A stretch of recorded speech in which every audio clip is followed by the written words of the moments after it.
زمانا على زمان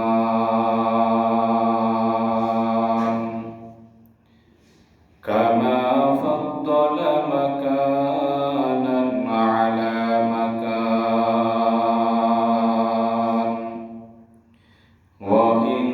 وإنسانا على إنسان نشهد أن لا إله إلا الله وحده لا شريك له ونشهد أن محمدا عبده ورسوله الذي أرسله بالحق بشيرا ونذيرا وداعيا إلى الله بإذنه وسراجا منيرا فقد قال الله تعالى في كلامه المجيد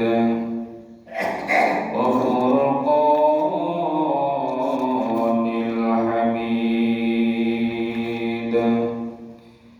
সকলেই জবান খুলে পড়ি আউযু বিল্লাহি মিনাশ শাইতানির রাজীম বিসমিল্লাহির রহমানির রহিম قل إن كنتم تحبون الله فاتبعوني يحببكم الله ويغفر لكم ذنوبكم والله غفور رحيم بڑی اللہ اکبر صدق الله المولانا العظيم وصدق رسوله النبي الكريم قال النبي صلى الله عليه وسلم لا يرحم الله من لا يرحم الناس রোজা হলো আল্লাহর জন্য সব মাখলুকের ইবাদত হয় রোজা হলো আল্লাহর জন্য সব মাখলুকের ইবাদত হয় প্রশংসা যত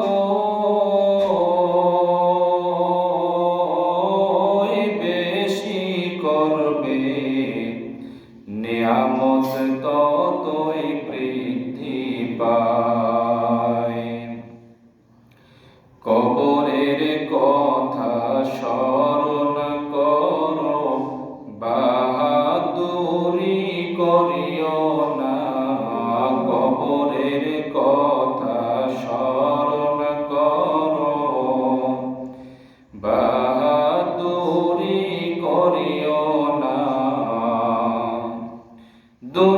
দুনিয়াদারি থাকবে পড়ে আপনি আমি থাকব না কিয়ামতের দিনে সর্বপ্রথম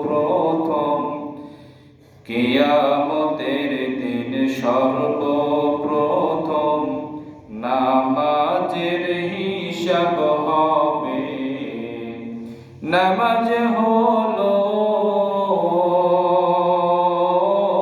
বেহেশতের চাবি বলছেন নবীজি হাদিসে দাদাও গেল বাবাও গেল কেউ তো ফিরে আসলো না, দাদাও গেল বাবাও গেল, কেউ তো ফিরে আসলো না। উপরের দিকে যাইয়া দেখো, কাঁচা বাঁশের কারখানা। সকলে জবান খুলে পড়ে আলহামদুলিল্লাহ। সর্বপ্রথম সেই মহান রব্বে কারিমের দরবারে অসংখ্য কালিমাতুশ শুকর জ্ঞাপন করছি, যে মহান আল্লাহ পাক রব্বুল আলামিন আমাদেরকে আরবি 12টি মাসের মধ্যে শ্রেষ্ঠতম একটি মাস, গুরুত্বপূর্ণ মাস, অত্যন্ত ফজিলতপূর্ণ একটি মাস, সাপ্তাহিক দিনের মধ্য থেকেও শ্রেষ্ঠতম একটি দিন, যে মহান আল্লাহ পাক রব্বুল আলামিন আমাদেরকে পবিত্র মাহে রমাদান মাসের দ্বিতীয় জুম্মায় যে আল্লাহ আমাদেরকে আজকের এই মসজিদে উপস্থিত হয়ে, আল্লাহর ঘর মসজিদে উপস্থিত হয়ে কিছু আমল করার পরে কোরআন হাদিস থেকে কিছু কথা শুনবার মতো তৌফিক দিয়েছেন। এজন্য আমরা সেই মহান রবের দরবারে শুকরিয়া জ্ঞাপন করছি। সকলেই জবান খুলে পড়ি আলহামদুলিল্লাহ। পাশাপাশি সেই মহান আল্লাহ পাক রব্বুল আলামিনের দরবারে আবারও শুকরিয়া আদায় করছি, যে মহান আল্লাহ পাক রব্বুল আলামিন আমাদেরকে অর্থাৎ মুসলমানদেরকে রমজানের রোজা দিয়েছেন নিয়ামত স্বরূপ। বলি সুবহানাল্লাহ। যিনি আমাদেরকে রমজানের রোজা দিয়েছেন নিয়ামত স্বরূপ, এই নিয়ামত স্বরূপ হিসেবে রোজা পাওয়ার পরেও যারা এই নিয়ামতকে আমরা গ্রহণ করতে পারছি না, এই নিয়ামত স্বরূপ রোজা পাওয়ার, নিয়ামত স্বরূপ রোজা আমাদেরকে যিনি দান করেছেন, এই দান করার পরেও যে আমরা নিয়ামতটাকে আমরা গ্রহণ করতে পারছি না, নিয়ামতটাকে আমরা খুশি মনে গ্রহণ করে নিতে পারছি না, মেনে নিতে পারছি না, এই নিয়ামতের শুকরিয়া আদায় করতে পারছি না। আল্লাহ পাক রব্বুল আলামিন বলেন, কাল কিয়ামতের ময়দানে আমি তোমাদেরকে কঠিনভাবে পাকড়াও করব, যে কিয়ামতের ময়দানে আমার শাফায়াত, আমার নবীর শাফায়াত, আমার অনুমতি, আমার হাতের সিগনেচার ছাড়া তোমরা কেউ সামনের দিকে অগ্রসর হতেও পারবে না, পিছনের দিকেও যাইতে পারবে না। সুতরাং আল্লাহ পাক বলেন যে আমি তোমাদেরকে রোজাকে দিয়েছি নিয়ামত স্বরূপ, এই নিয়ামত পাওয়ার পরে তোমরা শুকরিয়া আদায় করো না, এই নিয়ামত পাওয়ার পরে তোমরা গ্রহণ করো না, এই নিয়ামত পাওয়ার পরে তোমরা দিনের বেলা খাবার খাও, কিভাবে এটা সম্ভব? আল্লাহ পাক রব্বুল আলামিন আমাদেরকে রোজা দিয়েছে নিয়ামত স্বরূপ। সুতরাং এই নিয়ামত পাওয়ার পরে, এই শুধুমাত্র রোজার নিয়ামতের কথাই বলি, আমরা যদি এই রোজার নিয়ামতের শুকরিয়া যদি কাল কিয়ামত পর্যন্ত আদায় করি, এরপরও আমরা শুকরিয়া আদায় করে শেষ করতে পারবো না।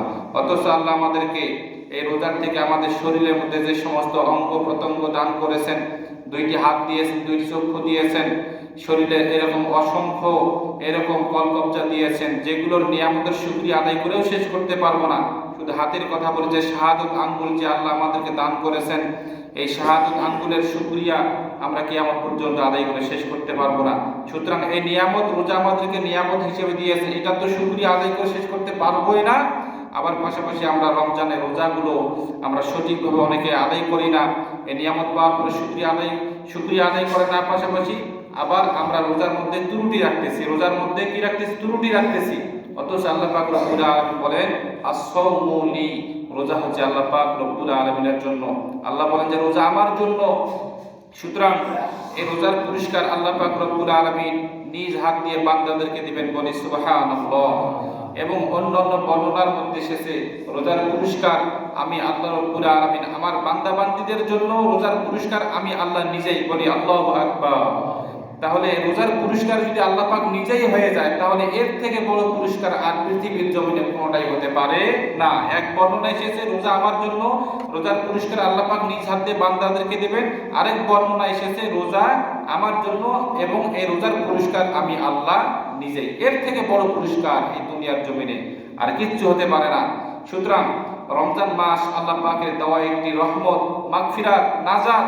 এই রহমত, মাগফিরাত, নাজাত এই মাসটি পাওয়ার পরেও আমরা যারা আমাদের গুনাহগুলোকে পুড়ে ছাই করে দিতে পারলাম না, আমাদের সে হতভাগা এই দুনিয়াতে আর কেউ নাই। সুতরাং এই রমজান যে আল্লাহ পাকের একটি বিশেষ রহমত, এই রহমত আল্লাহ পাক আমাদেরকে নিয়ামত হিসেবে দিয়েছেন।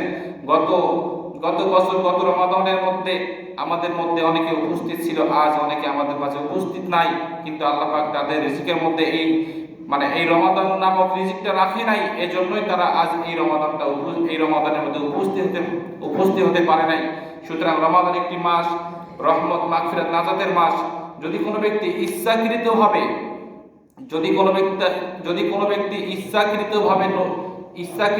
রোজা ইচ্ছাকৃতভাবে রোজা না রাখে, তাহলে ওই ব্যক্তি আল্লাহ তাআলার একটি ফরজ হুকুমকে অমান্য করলো। যেমন 5 ওয়াক্ত নামাজ আল্লাহ পাক আমাদের জন্য ফরজ করে দিয়েছেন। পবিত্র মাহে রমাদান মাস, একটি বছর পর ফিরে এসে এই রমাদান মাসে রোজাও আমাদের জন্য আল্লাহ পাক রব্বুল আলামিন ফরজ করে দিয়েছেন। এখন যদি আপনি মনে করেন যে পবিত্র রমাদান মাস এসেছে, এই রমাদান মাস যদি ইবাদত বন্দেগী না করি, রমাদান মাস যদি রোজা না রাখি, তাহলে এটা কেমন হয়ে যায়? অথচ আল্লাহ পাক রব্বুল আলামিন যে আপনার জন্য 5 ওয়াক্ত নামাজ যেমন ফরজ করেছেন, ঠিক তদ্রূপ একটি বছর পর যে আমাদের মাঝে পবিত্র মাহে রমাদান মাস ফিরে আসে, এই রমাদান মাসে রোজা আমাদের জন্য ফরজ করেছেন। এখন আপনি যদি শুধু মনে করেন যে রমাদান মাস আসলে ইবাদত করতে হবে, রমাদান মাস আসলে আমাদেরকে রোজা রাখতে হবে, মসজিদে গিয়ে সেহরি খাওয়ার পর মসজিদে গিয়ে ইবাদত করতে হবে, এটা যদি মনে করেন তাহলে আপনি ভুল ভাবছেন। কিন্তু আপনার কাছে এই রমাদান মাস আসলে রোজার গুরুত্বটা যেমন বেড়ে যায়, আপনার উচিত, আপনার বিবেকের কাছে আপনার প্রশ্ন করা উচিত, অন্য মাসে যে ইবাদত বন্দেগী রয়েছে, 5 ওয়াক্ত নামাজ রয়েছে, এই 5 ওয়াক্ত নামাজের প্রতিও আমাদের গুরুত্বটা বাড়া উচিত।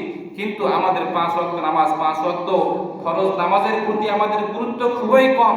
কিন্তু রমাদান মাস আসলে আমাদের ফরজের প্রতি গুরুত্ব বেড়ে যায়। এটা কোন ফরজ? এটা শুধু রমাদান মাসের ফরজ। রমাদান মাস যখন শুরু হয়ে যায়, তখন দেখা যায় অনেক মানুষজন নামাজের মধ্যে আসে, ইবাদতের মধ্যে আসে, কিন্তু রমাদান যখন 10টি রোজা যখন শেষ হয়ে যায়, তখন আস্তে আস্তে মানুষজন কমা শুরু হয়ে যায়। যখন 15টি রোজা চলে যায়, তখন আরো কমা শুরু হয়। যখন 20টা চলে যায়, তখন আবার কি আরো কম শুরু হয়, তখন আরো কমা শুরু হয়ে যায়। যখন 27 রমজান আসে, তখন দেখবেন যে আরো অনেকগুলো মানুষ এখানে এসে ইবাদত বন্দেগী করে। আল্লাহ পাক বলেন এটার নাম ইবাদত নয়। ইবাদত হচ্ছে ওইটা যেটা নিয়মিত ইবাদত করা হয়। বিশ্বনবী সাল্লাল্লাহু আলাইহি ওয়াসাল্লাম বলেন ওইটাই মানে সবথেকে গুরুত্বপূর্ণ, সবথেকে ফজিলতপূর্ণ ইবাদত ওইটা, যদি ইবাদত যদিও কম হয়, ওইটা যেন সহি শুদ্ধ হয় এবং নিয়মিত হয়। কিন্তু আমরা যদি পবিত্র মাহে রমাদান মাস আসলে যদি ইবাদত বন্দেগী করি, রোজা রাখি, মসজিদে এসে তাহাজ্জুদ পড়ি, আর অন্যান্য মাসে যদি আমরা ইবাদত বন্দেগী না করি, অন্যান্য মাসে যদি আমরা আল্লাহ তাআলার হুকুমকে অমান্য করি, তাহলে কি আল্লাহ পাক আমাদেরকে ক্ষমা করবেন? আল্লাহ পাক আমাদেরকে ক্ষমা করবেন না। ক্ষমা করবেন তখন যখন আপনি এই পবিত্র মাহে রমাদান মাসকে যেরকম গুরুত্ব দিচ্ছেন, 5 ওয়াক্ত নামাজে আসতেছেন, আসরের নামাজে আসতেছেন, যদি আপনি তারাবি নামাজ না পড়েন, তাহলে আপনার শরীরের মধ্যে জ্বালা উঠতেছে যে আজকে আমি তারাবি নামাজটা পড়লাম না, এটা কেমন হয়ে যাচ্ছে, বাজারে বসে আছি, না আমি মসজিদে নামাজ পড়ি। এরকম যদি আপনার বিবেকটা 12টি মাস যদি আপনার অন্তরটা যদি আল্লাহর ঘর মসজিদের সঙ্গে লেগে থাকে, তাহলে আল্লাহ আপনাকে ক্ষমা করবে। হ্যাঁ, রমাদান মাসের রোজা রাখলে আমাদের গুনাহগুলো আল্লাহ পাক রব্বুল আলামিন রমাদানের শেষ তারিখে তিনি আমাদের গুনাহগুলো মাফ করে দেন, এটা ঠিক আছে। তবে আপনাকে হতে হবে নিয়মিত নামাজি, আপনাকে হতে হবে নিয়মিত ইবাদতকারী।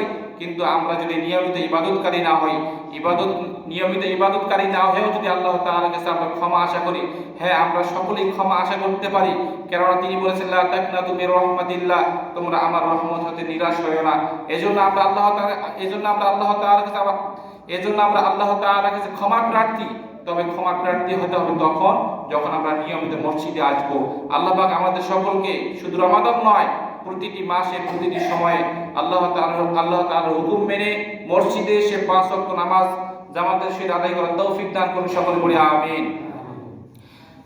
রোজার বিষয়ে যে আলোচনাটি এসেছিল, যে সেটা হলো একটি রোজা ভঙ্গ করলে তাকে একটি রোজা যদি কোনো ব্যক্তি ভঙ্গ করে ফেলে ইচ্ছা করে, যদি কোনো ব্যক্তি ইচ্ছাকৃতভাবে রোজা না রাখে কিংবা রোজার বিরোধিতা করে, তাহলে সে কাফের হিসেবে কি হবে? গণ্য হবে।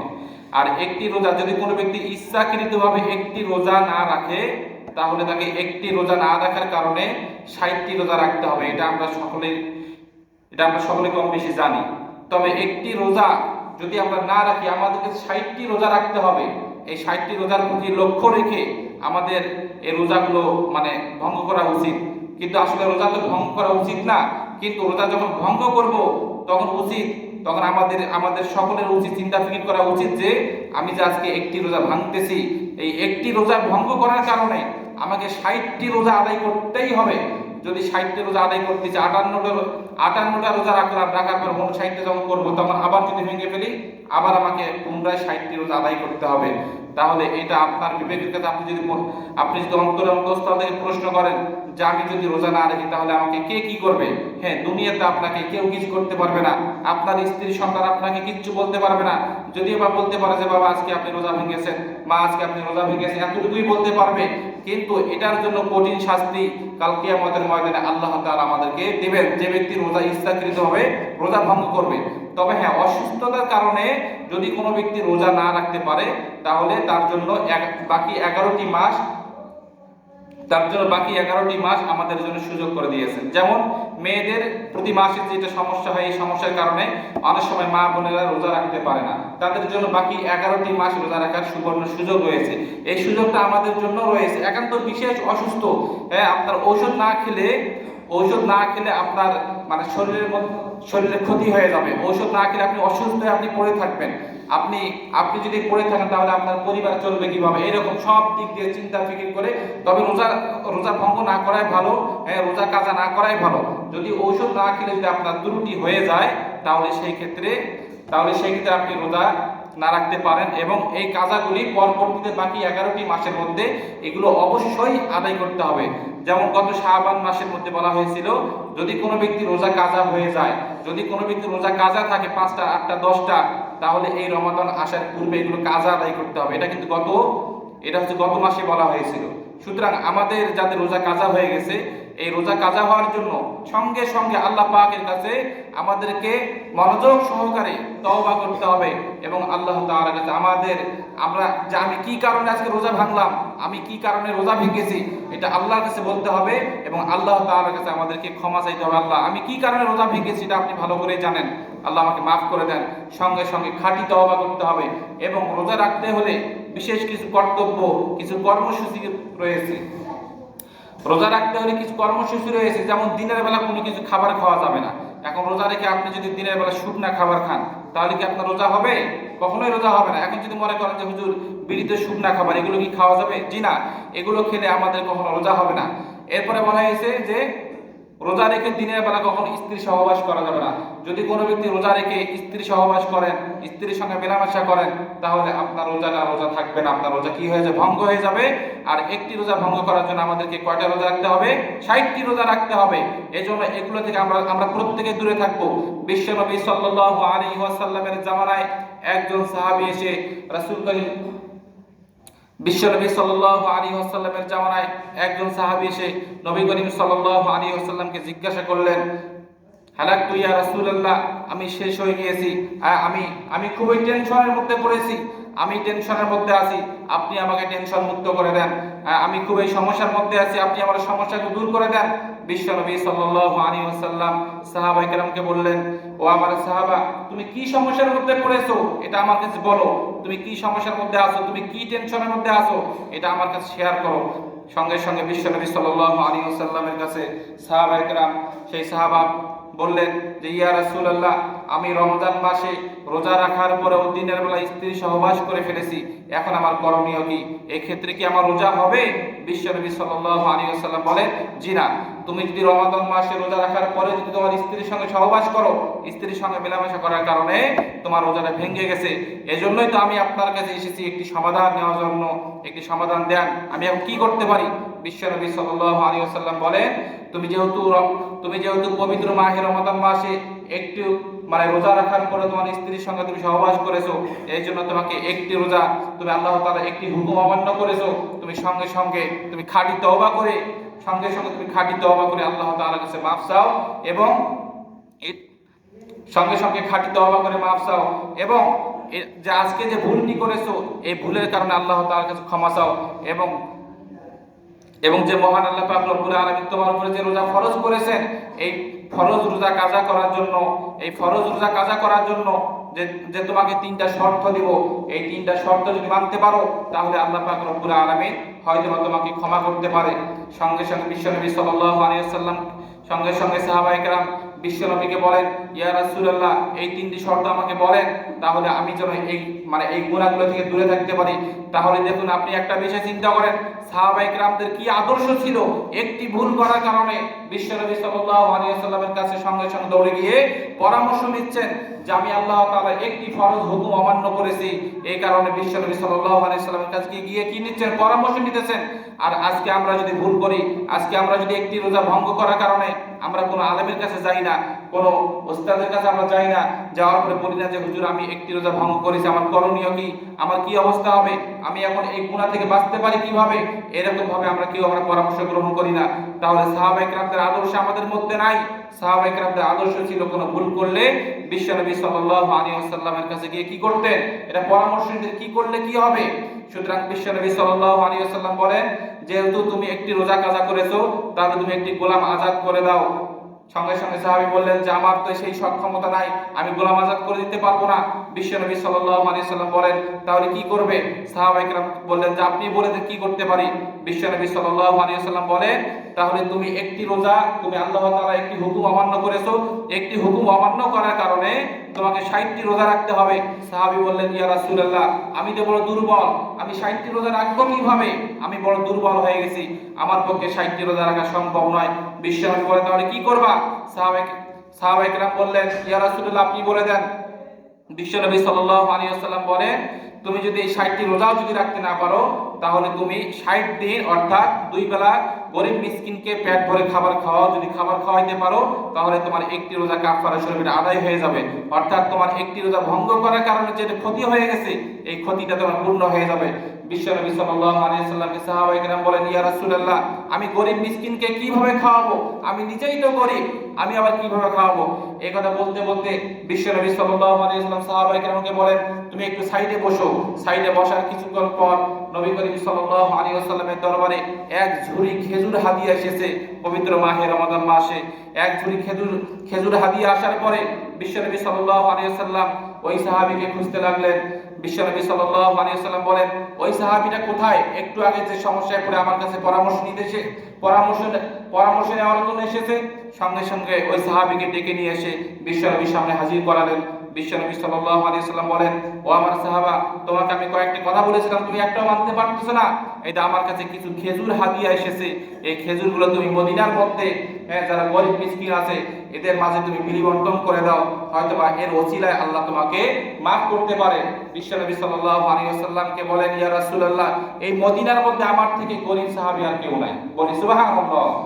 এই মদিনার মধ্যে আমার থেকে গরিব সাহাবী আর কেউ নাই, সুতরাং এই খেজুরগুলো আমি কোন গরিবকে দেব, আমি নিজেই তো গরিব। বিশ্বনবী সাল্লাল্লাহু আলাইহি ওয়াসাল্লাম বলেন ও আমার সাহাবা যাও এই খেজুরগুলো তুমি নিজেই খেয়ে নাও, হয়তো আল্লাহ পাক রব্বুল আলামিন তোমাকে maaf করে দিয়েছেন। বলি আল্লাহু আকবার। তাহলে দেখুন ইসলাম আমাদের জন্য কতটা স্যাক্রিফাইস করেছেন, এগুলো আমাদেরকে বুঝতে হবে, জানতে হবে, মানতে হবে, ইতিহাস পড়তে হবে, সাহাবায়ে কেরামদের জীবনী পড়তে হবে। তাহলে একটি রোজা এর মানে এই নয় যে আমরা রোজা কাজা করব। এই আলোচনার অর্থ কিন্তু এইটা নয় রোজা তো কাজা করবই না, রোজা কাজা করবই না, বরঞ্চ অপরকে আমরা ফরজ রোজা রাখার জন্য আদেশ করব। কারণ আল্লাহ তাআলা বলেন যে তোমরা সৎ কাজের আদেশ করো, অসৎ কাজের কি করো, নিষেধ করো। সুতরাং আমরা নিজে রোজা রাখবো এবং অপর ব্যক্তিকে রোজা রাখার জন্য আদেশ করব, নামাজে আসার জন্য আদেশ করব। নামাজে আসতেছি, রাস্তায় কোনো ভাইয়ের সঙ্গে দেখা হলো, ভাই চলে মসজিদে যাই, নামাজে যাই, এটা কি শুধু রমাদান মাসের ক্ষেত্রে নাকি 12 মাসের ক্ষেত্রে? 12 মাসের ক্ষেত্রে। কিন্তু আমরা এখন এই রমাদান মাসটাকে একটা কর্মসূচি বানিয়ে ফেলেছি যে রমাদান মাস আসলেই ইবাদত, রমাদান মাস শেষ হলেই আমাদের ইবাদত কি হয়ে যায়, শেষ হয়ে যায়। এর নাম ইবাদত নয়, আমাদেরকে ইবাদত করতে হবে আল্লাহ পাককে রাজি খুশি করার জন্য। 12টি মাস তথা আমাদের উপরে যে আল্লাহ পাক রব্বুল আলামিন যে নামাজগুলো ফরজ করেছে, যে রোজা ফরজ করেছে, রোজা যেমন ফরজ নামাজও যেমন ফরজ, রোজাকে যেমন গুরুত্ব দিচ্ছি আমরা অন্য নামাজকে, আমরা 5 ওয়াক্ত নামাজকে আমরা কি দিয়ে চলবো, গুরুত্ব দিয়ে চলবো। এবং পবিত্র মাহে রমাদান মাস এই রোজা রেখে আমরা কেউ কখনো স্ত্রী সহবাস করবো না এবং আমরা ওই রকম নিয়তে স্ত্রীর প্রতি, স্ত্রীর মুখের দিকে আমরা কখনো তাকাবো না। আল্লাহ পাক আমাদের সকলকে স্ত্রী সহবাস সহ রোজার যাবতীয় হুকুম হাকাম মেনে চলার তৌফিক দান করুন, সকলে পড়ে আমিন। আজকে আমরা যতটুকু আলোচনা করলাম এই আলোচনা অনুযায়ী প্রত্যেকের বাস্তব জীবনে আমল করার জন্য চেষ্টা করব। আল্লাহ যেন আমাদের সকলকে সেই তৌফিক দান করেন, সকলে পড়ে আমিন। আরেকটি বিষয় সেটা হলো আমরা তো সকলে সেহরি খাওয়ার জন্য উঠি, ঠিক না ভাই? ঠিক। এই সেহরি খাওয়ার পরে বাড়িতে বসে না থেকে, বাড়িতে আপনি বসে না থেকে আপনি 2 রাকাত আপনি তাহাজ্জুদ পড়তে পারেন, আপনি 4 রাকাত তাহাজ্জুদ পড়তে পারেন। বাড়িতে যদি বাড়িতে তাহাজ্জুদ পড়ার সময় যদি মনোযোগ যদি না বসে বাড়িতে পড়তে যদি সমস্যা মনে হয়, তাহলে আপনি মসজিদে এসে তাহাজ্জুদ পড়তে পারেন। এটা অত্যন্ত গুরুত্বপূর্ণ একটি সময়। সেহরি খাওয়ার সময় বিশ্বনবী বলেন যে সেহরি খাওয়ার সময় যদি কোনো ব্যক্তি দোয়া করে, তাহাজ্জুদ পড়ে দোয়া করলে ওই দোয়াটা কখনো খালি হাতে ফিরাইয়া দেওয়া হয় না। সুতরাং আমরা যারা আজকে এখানে উপস্থিত হয়েছি প্রত্যেককে আমি আহ্বান করব যে আমরা যেন প্রত্যেকেই পবিত্র মাহে রমাদান মাসে সেহরি খাওয়ার পর, সেহরি খাওয়ার আগে অথবা পরে আমরা যেন প্রত্যেকে তাহাজ্জুদ নামাজ পড়তে পারি এবং কোরআন তেলাওয়াতের আমল করব। মসজিদে এসে আমরা অহেতুক কথাবার্তা বলবো না। মসজিদে এসে অহেতুক কথাবার্তা থেকে দূরে থাকবো। আল্লাহ পাক আমাদের সকলকে এই কথাগুলো অনুযায়ী আমাদের প্রত্যেকের বাস্তব জীবনে আমল করার তৌফিক দান করুন। সকলে পড়ি আমিন। আমরা এখনো যারা সুন্নত নামাজ পড়ি নাই, সুন্নত নামাজ পড়ি।